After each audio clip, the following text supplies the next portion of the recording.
I used to think the worst thing my brother ever did was wreck my dad's car when he was 15 and blame it on a raccoon. Yes, a raccoon. This wasn't a typo, but no, that was just his warm up. The truth is, I should have seen this coming years ago, not the identity theft part specifically, just the fact that he'd eventually implode in spectacular fashion, dragging everyone around him into the crater. But at the time, we all pretended he was just figuring things out. My brother Jason is 4 years younger than me. That's not a huge gap, but growing up, the difference felt massive. I was the responsible one, the one who followed rules, got decent grades, kept things neat. Jason was Jason, charismatic, lazy, addicted to instant gratification. Somehow he was the kind of guy who could charm a teacher into changing a grade after turning in an essay late and incorrectly formatted, and still walk out grinning like he'd done everyone a favor. My parents didn't help. They enabled the hell out of him. Any mistake Jason made was either a phase or just how boys are. When I worked weekends at the hardware store in high school to save for a car, Jason got one for free the moment he passed his test, when he was eligible. Well, after that raccoon story, which for the record, no one actually believed, when he turned 21, he dropped another bomb. He said he was getting married. Not to his college girlfriend or someone he'd been seeing secretly. No, he introduced us to his fiancée over dinner one night like it was no big deal. She was 31, stunning, dressed in designer everything, and had this bored, mildly amused expression the entire time she sat there, sipping wine, pretending to be interested in his family. Her name was Mariah. I remember my mom practically choking on her salad when he told us her age. My dad recovered quickly, probably because Mariah flashed him a half smile that could melt steel. Jason, meanwhile, just sat back and said that real men didn't care about numbers. They stepped up when they knew what they wanted. I asked him how long they'd been dating. He said 2 months. That was when I started to get a sinking feeling in my gut. I'd tried to be supportive at first. I told myself maybe this was a fluke. Maybe he'd grow up. That marriage would force him to step into adulthood properly. But instead, things went the opposite way. Jason became obsessed with looking rich. Not being rich, looking rich. Suddenly he was wearing $1,000 watches, buying flashy sneakers and posting pictures of 5-star meals and imported champagne. His Instagram looked like a luxury travel influencer's account, except there was no clear sign of how he was affording any of it. He didn't have a job that could support this lifestyle. He worked part-time at a co-working space and occasionally resold tech gear online, but nothing consistent. When I asked him if he was doing okay financially, he waved it off and said Mariah had expensive tastes and he needed to level up to keep her around. He said that was what real men did. They provided, they made it happen. I asked him what exactly he was providing with his part-time income and his Civic. He got defensive, said I'd never understand because I was too scared to take risks, that I was stuck in my boring little life while he was living big. I let it go. I shouldn't have. Then the credit alerts started coming in. At first it was small, a $42 charge at a restaurant I didn't recognize. Then a charge for a luxury watch I hadn't ordered, and then a hotel in Vegas, 2 nights, premium suite. That one stung. I froze the card and called the bank, assuming it was just some random fraud. I filed the paperwork, got the replacements, then it happened again and again. 3 separate cards, all maxed, over $20,000 in charges. I remember sitting on my couch staring at the latest statement with this weird numbness in my chest. None of it made sense. I was careful. I kept my credit info locked down, used secure passwords, had to factor everything. I started going down the list trying to find the connection. And then I saw a delivery address on one of the invoices. It wasn't mine. It was Jason's.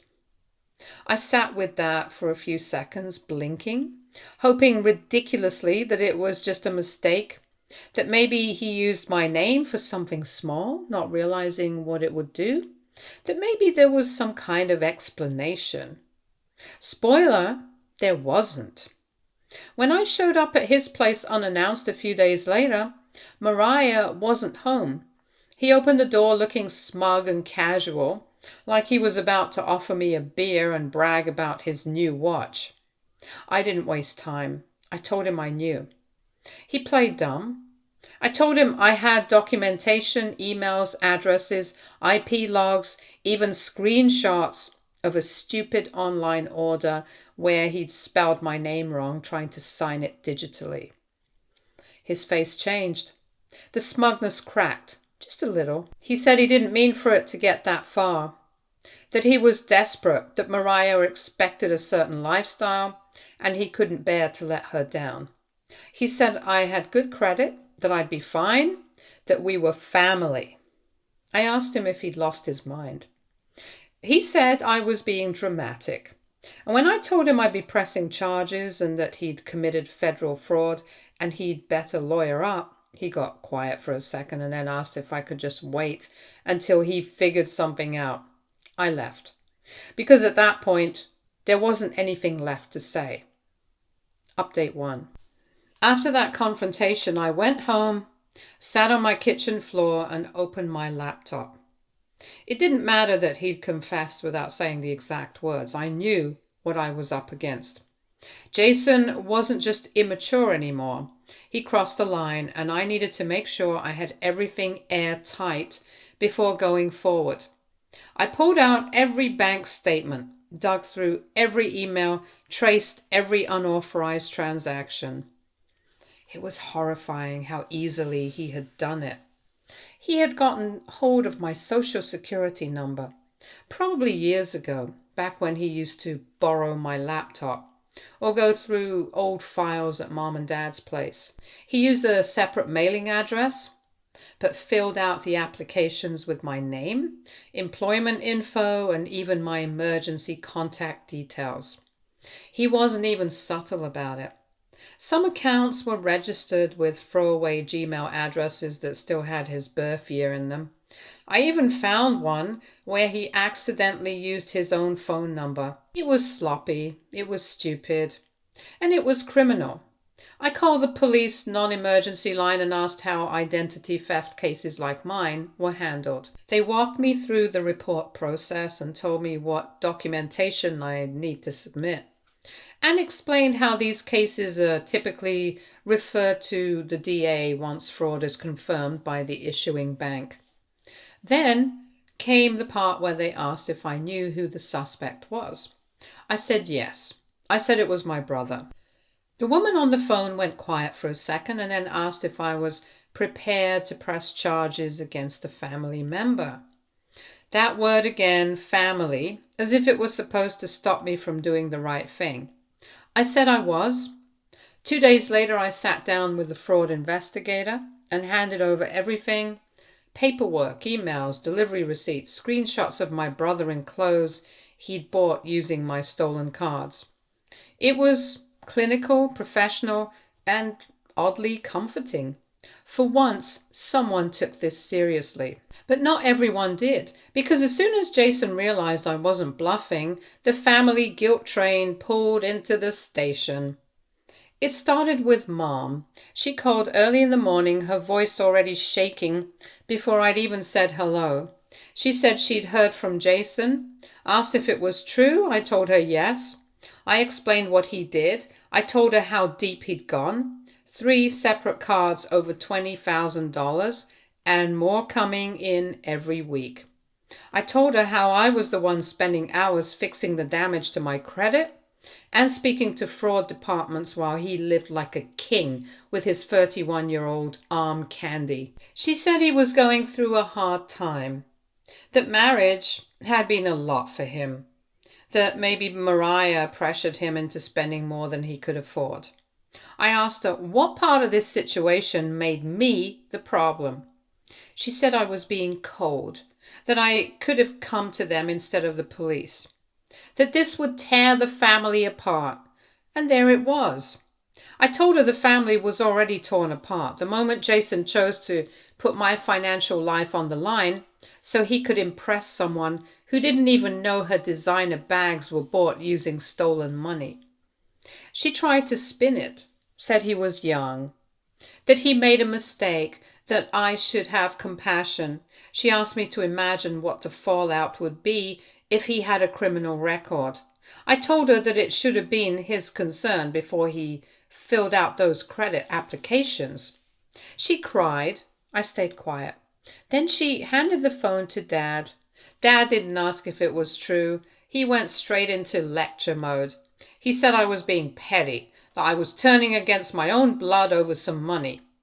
He said it wasn't like Jason had hurt anyone. I told him that was easy to say when it wasn't his credit score tanking. He said I was always so unforgiving, that I needed to learn how to let things go. I asked him if he'd let it go if someone stole more than $20,000 on multiple cards from him. He said it wasn't the same. Of course it wasn't, because nothing I went through ever was. Jason was the baby, the golden boy, the charming screw-up who always just needed a little more time. I hung up. A day later I got a letter. Well, an email, but it read like a letter. Jason wrote it, or at least that's what the sender line said. But the voice didn't sound like him. It sounded like Mariah, formal, detached, vaguely manipulative. It said he was sorry for any inconvenience caused, that he had been under a lot of pressure and made some poor choices, that he wanted to make things right and was willing to pay me back in installments, maybe $100 a month, if I could be patient. I stared at the screen for a full minute before closing the laptop. Installments. He wanted to repay federal fraud in installments. He still didn't get it. He thought I was mad about the money, that this was a squabble. He didn't understand that this wasn't just selfish, it was calculated. He used my name, my life, like it was a costume he could wear and throw away when it stopped fitting. The next morning I filed the formal complaint with the bank's fraud division. The process had begun. Update 2. The thing about cleaning up after someone else's mess is that you start uncovering the things they try to bury the deepest. I was neck deep in emails, legal documents, credit statements, trying to put together a full timeline for the fraud investigators. I needed to be exact. The more airtight the case, the less room there'd be for my family to try and guilt me out of it later. Somewhere in the middle of that mess I found it. It was an old letter, one I'd nearly thrown out without reading. It was mixed in with some of my dad's estate paperwork from a couple of years ago. The envelope was plain, the handwriting on it faded. My name wasn't even on it. It was addressed to Jason. The letter was from our grandfather, Dad's father. He passed away when we were teenagers, and to be honest, I never really knew him well. He was distant, formal, one of those old school men who believed kids should be seen and not heard. I always thought he liked Jason more. Jason had a way of performing for people. He knew how to win a room, even if he couldn't hold it together afterward. The letter explained that Grandpa had set up a trust fund for Jason when he turned 18. The account was private, managed by a third-party firm, and set to release the full amount, just over $150,000, when Jason turned 30. Unless, that is, A serious circumstance arose earlier that required financial intervention with trustee approval, which was my grandfather's lawyer, since my grandfather had passed away. I blinked at the paper. The letter had been meant to guide Jason and to teach him to be responsible, to show him that someday he'd have something of his own to build with. It was supposed to help him, not bail him out of felony charges. But right now, that trust fund was the perfect solution to something he broke. I contacted the firm listed in the paperwork. At first they were hesitant, privacy and all that, but once I provided the documents I had, plus the police report number, the fraud claims and the evidence trail linking Jason to the crime, the tone changed. The trustee got involved personally.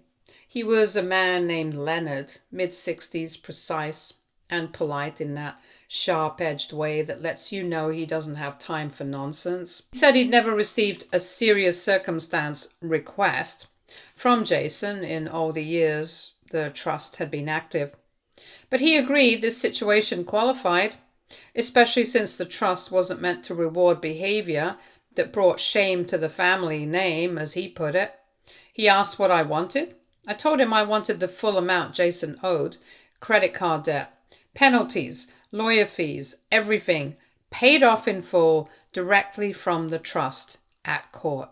I told him I'd still be pursuing legal action, that this wasn't about wiping the slate clean. It was about making sure Jason didn't weasel his way out again.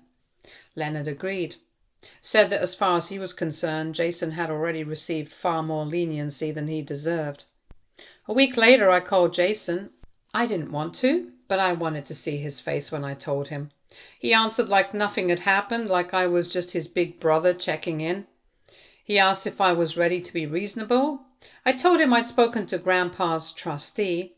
He paused for half a second and then asked what that had to do with anything. I told him about the trust fund, that it had enough to cover every dollar he stole from me and then some, that the trustee had agreed to release the money and use it to pay off the damages. Not because Jason asked, but because the court would. And then I told him the other part, that charges had already been filed, that this wasn't going away, that even with the debt paid, the crime remained. His voice changed, got sharp, accusatory. He said I had no right to touch that money, that it was his future, that Grandpa had left that for him, not to fix my personal vendettas. I told him he forfeited the right to talk about fairness when he decided my identity was up for grabs like a clearance item. He said I was bitter, jealous, that I'd always been jealous of how people liked him more. I told him people like fireworks too, until they realize how fast they burn out and what they leave behind. He started yelling then, raging, said I'd ruined everything and that Mariah had left. That she said she didn't sign up to be with a broke man under criminal investigation. He asked if I was happy now. I didn't answer that because I wasn't happy. I wasn't vengeful or proud or smug. I was just tired. Tired of watching the same story play out over and over again, him messing up and the rest of us paying for it. This time he was paying, with his money, with his name, with the pieces of his future he'd thought were untouchable. I didn't feel guilty. Update 3. I should have known it wouldn't end with Jason. So much for having basic decency. Because when a golden child crashes, the whole family throws itself under the wreckage trying to soften the blow. And the minute word got out that his precious trust fund was being used to clean up the mess he made, my phone lit up like a siren. It was Mom first again. She didn't even try to hide the outrage this time. Her voice shook from the second I picked up. She asked how I could do that. How could I take something Grandpa had left for Jason and gut it like it was mine to spend? I told her it wasn't mine, that it was Jason's, and he could either use it to pay off what he stole, or I could let the court garnish it later. Either way, that money was going to pay for his crimes. I just gave him another cleaner option. She snapped that it was cruel, that I knew how much Jason depended on that fund, that it was supposed to be his cushion, his chance to get ahead later in life. I reminded her that I didn't get a trust fund, that most people don't. Maybe if he hadn't blown through the last few months playing sugar daddy to a woman who only stuck around for his pretend money, he wouldn't be in this situation. She tried to play the "you've always been so cold" card again. So I told her straight up if she was so devastated about the trust fund being touched, she was welcome to pay it all off herself. The silence that followed was sharp, stinging. I asked her if she'd like me to forward her the total. It had grown, with interest. Maybe she and Dad could split it down the middle if that would preserve Jason's inheritance. She said that wasn't the point. I said it was exactly the point. That they only cared when the consequences finally landed on their favorite. Not when he was building that disaster. Not when he was putting me in financial jeopardy. Only now when the Golden Boy's future was at stake. She tried to soften but continued by saying I was being dramatic. That this was all getting too far out of hand. I told her this was me being merciful. I could have let the whole thing play out in court and press more charges. Let him sit in jail while a judge assigned restitution from whatever assets they could find. Instead, I gave him a shortcut using money he already had. And then I ended the call before she could cry again. But that wasn't the last of it. Because 2 hours later, Dad showed up at my place. Not called, not texted. Just showed up. He looked like he was carrying every ounce of disappointment he'd ever had with me on his shoulders. I let him in. I didn't want to, but I did. Some habits are hard to shake. He didn't sit, just stood near the kitchen like he couldn't decide whether to yell or reason with me. He said this whole thing was getting blown out of proportion, that Jason was already falling apart, that Mariah had left, his job prospects were ruined, and now I was trying to bleed him dry. I told him Jason had already bled me dry, that his son had impersonated me, stolen my identity, racked up over $60,000 in debt in my name, and lied about it until I shoved proof in his face. And I asked him plainly if it were a stranger who did this to me, would he still be standing in my kitchen demanding I let it go? He said it wasn't the same. I asked him why not? Because it was Jason?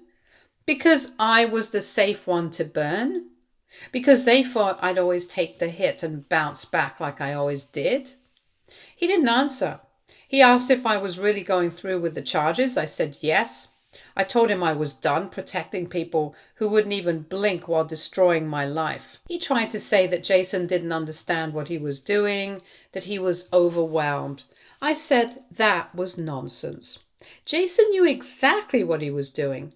He knew whose name he was writing. He knew whose credit he was wrecking. And he counted on the family stepping in when it exploded like they always did. I told him they could keep shielding him if they wanted, but they'd be doing it without me this time. He finally sat down then, like the weight of everything had caught up to him. He said he didn't want the family to break up over this. I said the family was already broken. It just took this to show it. He didn't say much else after that. Just looked tired. When he left, he told me he hoped I'd come to my senses. I told him I hoped they would. That night I got an email from the fraud department. The reimbursement process was officially approved. The trust fund would cover full repayment and legal fees. Jason wouldn't see a dollar from it now or ever again, unless he managed to prove he'd turned his life around. The consequences were finally real, and for once, I wasn't the one footing the bill. Update 4. I didn't expect to hear from Jason again. After everything, the police report, the trust fund payout, the fallout with Mariah, I figured he'd disappear for a while and re-emerge later with another half-baked apology. Maybe even some dramatic Facebook post about learning lessons and starting over. Something vague and performative like always. But what I didn't expect was the voicemail. It came 3 weeks after the trust fund was drained. Yes, a lot of interest had piled up. Plus, he was paying penalties, legal charges. He sounded wrecked. Not angry this time, just cracked. Like he didn't know which part of the act to play anymore. He said he didn't blame me anymore. He said he didn't know who he was without someone else covering for him. He said he understood now that family wasn't about never holding each other accountable. That maybe if someone had called him out years ago, he wouldn't be here.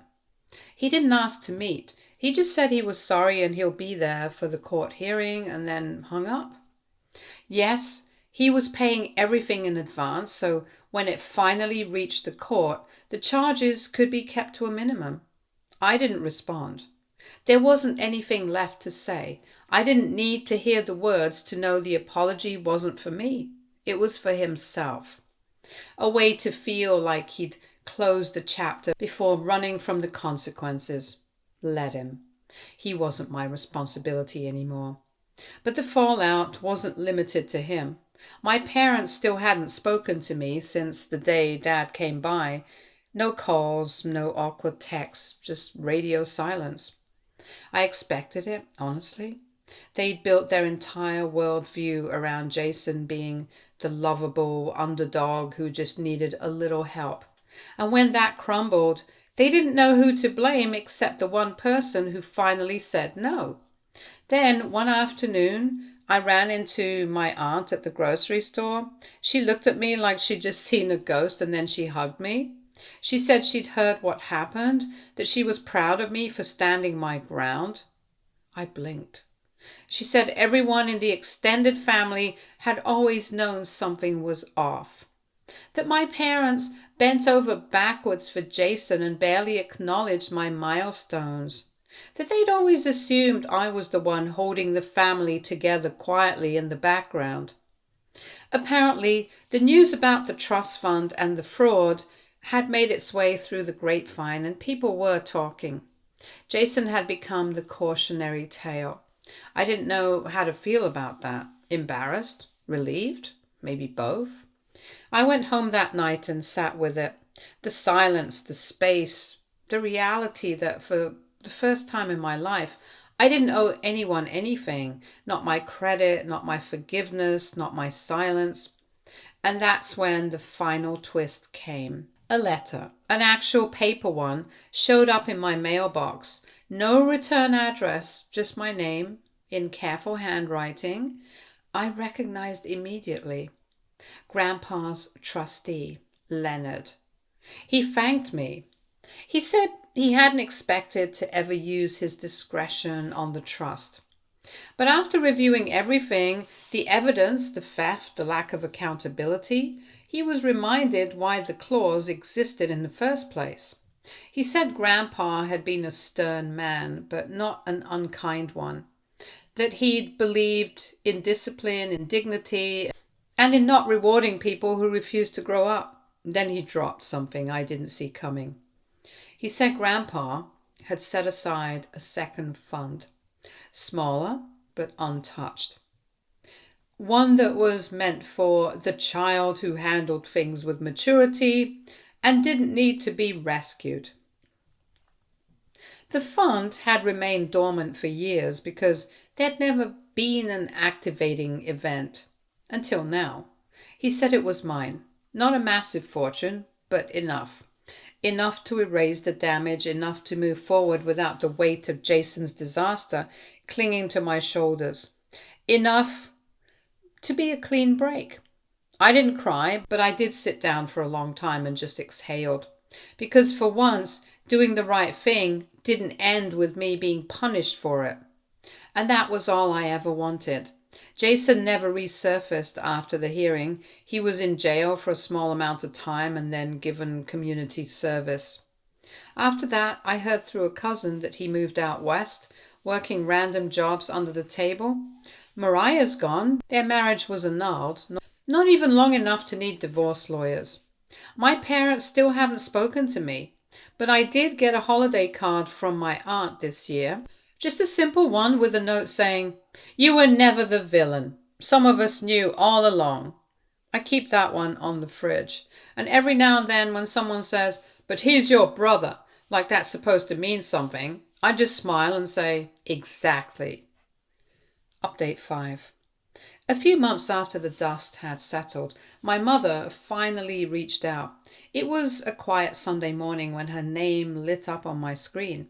I stared at it for a while, thumb hovering over the answer button, before finally picking up. Her voice was cautious, softer than I remembered. She didn't apologize, not really. But she asked how I'd been. She said she thought about calling sooner but didn't know what to say. That things at home had been difficult. Then she asked if I'd really meant it. That she and Dad should have paid off Jason's debt themselves if they care that much about preserving his future. I told her yes, every word. And I didn't say it out of spite. I said it because it was the first time in my life I wasn't afraid to be honest with her. She sighed. She said she missed me, that last Christmas didn't really feel like Christmas without me around. I said maybe next Christmas if things change. I didn't say what needed to change. She knew. Before hanging up, she told me she was proud of how I handled everything, even if she hadn't shown it at the time. That part, at least, felt real. And for now, it was enough. Stay tuned for more stories from our girl relationships.